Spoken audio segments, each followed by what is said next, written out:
The sleek, streamlined object arced gracefully upward, its presence revealed only by the light reflecting off its hull as the sun emerged from behind the Earth. Below, a new day was dawning in the Pacific Basin, but the vehicle's electronic brain ignored the aesthetic beauty of a perfect sunrise. Its attention was focused solely on its intended target. Hurled into space at tremendous velocity, the dart-like vehicle was coasting now, its solid rocket motor expended. Only its attitude control thrusters still worked. Settled into its orbit, the vehicle's sensors scanned the space ahead of it, diligently searching for the satellite that the projectile's masters wanted eliminated. Its flight path had been carefully planned, with an interception distance on the order of a few hundred meters. In theory, it would be virtually impossible for the projectile's sensors not to see the target. With cold, calculated precision, the vehicle gazed at the heavens.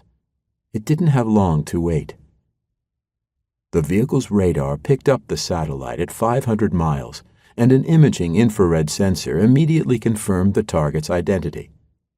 The projectile's flight computer calculated a small course correction to ensure optimal warhead performance. Puffs of steam and nitrogen gas from the attitude control thrusters quickly altered the vehicle's course ever so slightly, but it was enough to ensure that it would pass just in front of the oncoming satellite. An arming signal was sent to both warheads. At a combined speed of nearly 9,000 miles per hour, the two spacecraft devoured the distance between them in just over 3 seconds. The projectile's radar kept a sharp electronic eye on the target's range, and at 200 meters, the flight computer sent the firing signal. The explosively pumped microwave generator detonated first, sending a multi-focused electromagnetic shock wave toward the satellite. It was similar to the electromagnetic pulse, or EMP, created by a nuclear explosion. But a high-powered microwave warhead creates its intense burst of energy at a much higher frequency, making it far more difficult to defend against. Even though the satellite's precious electronics were radiation-hardened, they weren't designed to stop such a massive blast of microwave energy delivered from such a close distance.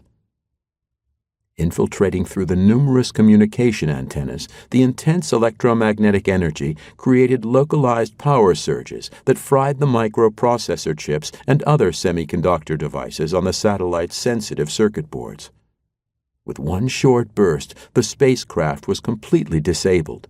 It could no longer receive, process, or send any data. Not content with merely lobotomizing its target, the projectile's second warhead detonated, propelling a focused stream of hundreds of tungsten pellets toward the hapless satellite. Striking at a speed of nearly 18,000 miles per hour, the tiny BB-sized fragments, along with some copper shrapnel from the first warhead, tore huge holes in the satellite's body, ripped off antennas and shredded solar panels.